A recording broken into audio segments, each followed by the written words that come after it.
What's up all the people on the internet, my name is Malo and this is DailyPlus.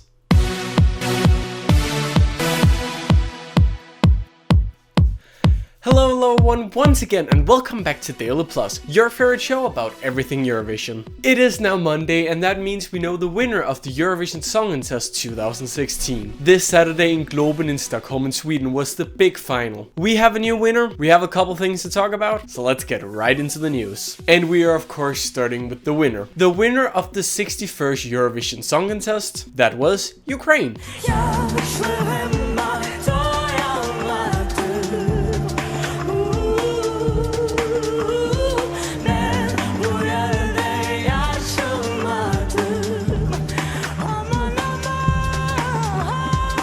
Ukraine and their singer Jamala with her song 1944 became the big winner of this year's Eurovision. The voting was exciting from start to finish, with Australia winning the jury vote and Russia winning the televote. However, in the end Ukraine managed to take home the victory, and that means we're most likely going to Kiev in Ukraine next year. The Swedish broadcaster SVT put on a great show, and everyone seems very impressed. Also, the whole new voting system made everything more exciting, and this is definitely a step up in the game for the Eurovision Song Contest. We here at esc-plus would like to send a big congratulations to Jamala, and we can't wait to see you in Ukraine next year. What do you think of the winner? Let us know down in the comments below. You of course also voted for your winner on the esc-plus U poll, and we now have a result. If you guys were to decide who was going to win the Eurovision, the winner would have been Australia. Australia's Dami Im with her song Sound of Silence was the big winner in the esc-plus poll. The second place went to France and the third place went to Russia, with the Eurovision winner Ukraine only coming fourth in our poll. At the bottom of the poll we saw Georgia, a country that did way better than expected at this year's Eurovision. However, on third to last we see Germany, who was the country that came last in this year's grand final. One of the exciting things that all hardcore Eurovision fans look at every year after the final, that is of course the split results. Who won the televotes, who won the jury votes, and would the contest have been different if only televote was used? It would indeed. If we take a look at the first semi-final, on the jury vote semi-final 1 was won by Malta. If you look at the televote, the winner was Russia. Had only televote been used, Bosnia-Herzegovina would have qualified for the final. However, Czech Republic would have missed out on their first ever final placing. On the jury votes in semi-final 1, it was Estonia who came last. On the televote, it was Moldova.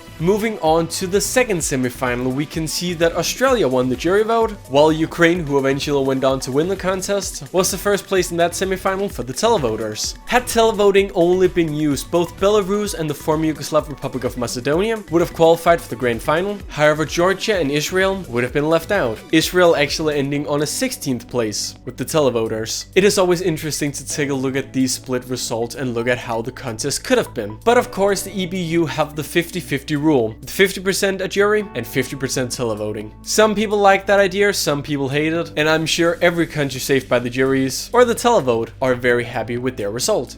This is of course the end of the Eurovision week, but it doesn't have to be. Do you want even more Eurovision? Well, have you seen all our interviews? We did a bunch of interviews on the red carpet. We've also done some interviews after the semifinals. We have even done our own little opinions and clips from the dress rehearsals right over in Stockholm. You can of course check out all these things on the esc-plus YouTube page, the same page you're on right now. There is so much Eurovision goodness to look at, both from this year, from the previous year, and of course from all the junior Eurovision stuff. You can of course also check out our website, just in case you missed anything or just don't want the Eurovision season to be over. I know how it feels. It sucks that there's no more Eurovision, but hey, you can always have your own party. Just fire up Spotify and dance along to your favorite Eurovision songs.